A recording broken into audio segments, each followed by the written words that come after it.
Imagine standing on a 100,000 tons of jagged American steel, floating in the middle of the vast, unforgiving Pacific Ocean. You are surrounded by the world's most lethal fighter jets and enough nuclear power to run a small city for 20 years. Yet your biggest daily battle isn't with an enemy fleet. It's finding a place to brush your teeth without bumping into 3 other people. This is the reality for the 6,000 brave American sailors aboard a Nimitz-class aircraft carrier. It is a floating fortress, a masterpiece of engineering that can circle the globe without ever refueling.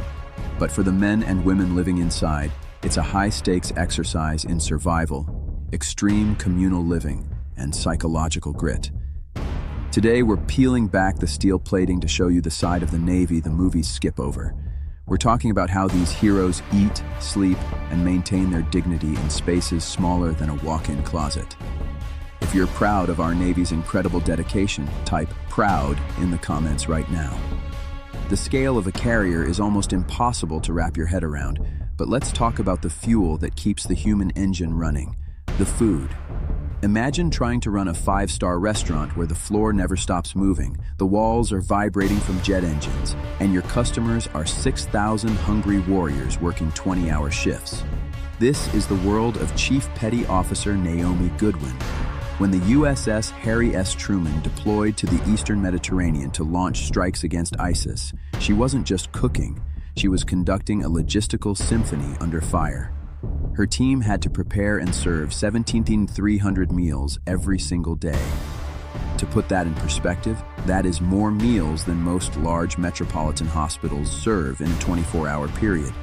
But there's a crucial difference. A hospital can call a delivery truck when they run out of milk. On a carrier, you are often 1,000 miles from the nearest grocery store. The sheer volume of food required is staggering. In a single day, the crew burns through 1,600 pounds of chicken, 160 gallons of milk, 30 cases of cereal, and 350 pounds of lettuce. All of this is managed by just 114 culinary specialists working across 7 galleys. That means every single cook is personally responsible for preparing and serving over 150 meals a day, every day, for months on end. To keep this operation from collapsing, massive supply ships must pull alongside every 7 to 10 days to transfer up to 1 million pounds of food via high-wire cables over churning, dangerous seas. This is the UNREP, or underway replenishment, a high-wire act of nutrition that requires perfect coordination. One delayed supply run could leave our sailors without proper nutrition during critical combat operations. But the Navy knows that food is more than just calories. It's the primary driver of morale.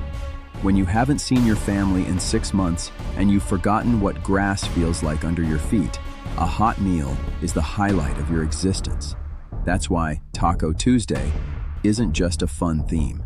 It's a carefully planned psychological operation to keep spirits high. The Navy even serves Mongolian grill, similar to what you'd find at a high-end restaurant, bringing a taste of home to a steel hallway thousands of miles from shore. For sailors celebrating birthdays at sea, the Navy provides something truly special: a formal dinner complete with tablecloths, wine glasses, and a choice between prime rib or lobster. These small gestures matter enormously when you're defending freedom far from home. Now, while the food is world-class, where you eat it depends entirely on the gold or silver on your collar. The Navy is built on tradition and hierarchy, and the dining halls, or messes, reflect that. Officers dine in the wardroom, a place of assigned seating and real silverware, designed to provide a calm environment for those making life-and-death tactical decisions. Then you have the Chief Petty Officers, the backbone of the fleet. These are the men and women with decades of experience who have earned their own private mess hall. It is a place of prestige, recognizing their crucial role as the link between the officers and the younger sailors. Finally, there's the enlisted galley, a high-speed, cafeteria-style operation that feeds the masses. But whether you're a high-ranking admiral or a 19-year-old airman, the mission remains the same, and the Navy ensures no one goes hungry. Because these ships operate 24 hours a day, the galleys never truly close. They serve mid-rats, midnight rations for the crews coming off the graveyard shift. There is something deeply touching about the fact that no matter what time of night it is, an American sailor can always find a hot, satisfying meal while they stand the watch for the rest of us. Speaking of sleep, this is where the luxury of the aircraft carrier truly ends. When the sun goes down, or even when it's high noon, since shifts run around the clock, sailors head to their berthing areas. Picture a room shared with up to 100 other people. Now picture your bed.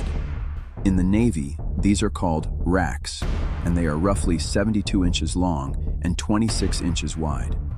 If that sounds small, it's because it is. It's actually smaller than the average American prison cell. These racks are stacked 3 high, with only about 20 inches of vertical space from your mattress to the bunk above you. You don't sit up in bed, you slide in like a letter into an envelope. Sailors often refer to the bottom and middle racks as coffin lockers. It's dark humor, but it's the only way to cope with the reality that your entire life for a 9-month deployment, clothes, photos of home, personal gear, must fit into a tiny locker beneath your mattress or a small upright bin.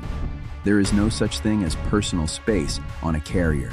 You live, breathe, and snore within inches of your teammates. On the $13 billion USS Gerald R. Ford, the technology is space age, but the living quarters remain a lesson in humility. Sailors like First Class Petty Officer Preston Moeller from Wisconsin might spend weeks below deck without ever seeing a ray of natural sunlight, navigating vertical ladders and cramped passageways just to keep the nuclear reactors running. Yet, they do it with a level of professional dedication that makes our Navy the envy of the world. Then, there's the most basic human necessity, the bathroom. In a standard berthing area, you might have 4 showers and 4 toilets for 100 people. Privacy is a thin plastic curtain and a prayer. This is where the famous Navy shower was born. Even though nuclear carriers use advanced desalination to turn seawater into fresh water, conservation is still a way of life. A sailor wets themselves down, turns the water off to soap up, and then turns it back on for a quick rinse. This method uses about 3 gallons of water, compared to the 60 gallons a typical civilian might use at home. But even a $13 billion price tag doesn't guarantee a working toilet. Both the USS George H.W. Bush and the newer USS Gerald R. Ford have faced literal crises involving their advanced vacuum waste systems. On the Bush, the toilets frequently went out of order for the entire 5,000-person crew, forcing sailors to use bottles or find industrial sinks.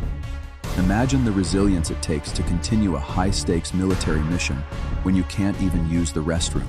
The Navy has since learned that these high-tech systems require $400,000 acid flushes to keep them running, proving that sometimes the simplest systems are the most reliable.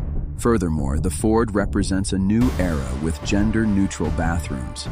This design provides the Navy with the flexibility to quickly reconfigure living spaces as the number of women in the service continues to grow. Currently, women make up about 18% of the Navy, and the elimination of urinals in favor of more toilets ensures that the ship can adapt to whoever is assigned to the crew. It's a forward-thinking approach to a very old problem. At the end of the day, an aircraft carrier isn't just a collection of steel, jet fuel, and nuclear reactors. It is a living, breathing human community. It's a place where a kid from a small town in the Midwest and a tech whiz from a major city become family because they've shared the same 20 inches of sleeping space and the same Taco Tuesday for 6 months straight. They endure the lack of privacy, the cramped racks, and the grueling schedules because they believe in the mission of defending freedom on the high seas. They are the human heart inside the machine of American maritime supremacy. These sailors don't just endure these conditions, they thrive in them. They take pride in their ability to maintain professional standards of cleanliness and appearance despite the challenges. They develop bonds that last a lifetime in those cramped berthing areas, learning to respect each other's space and support one another through the long, lonely months away from home. The next time you see the silhouette of a carrier on the news, launching aircraft into a sunset, don't just think about the jets on the deck. Think about the culinary specialist flipping 150 burgers at 3 a.m., the technician sleeping in a coffin locker beneath a vibrating flight deck, and the thousands of heroes who sacrifice their personal comfort so we can keep ours. Their story is one of incredible resilience, American ingenuity, and quiet dignity.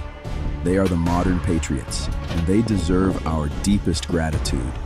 If this look inside the daily life of our Navy inspired you, do us a huge favor.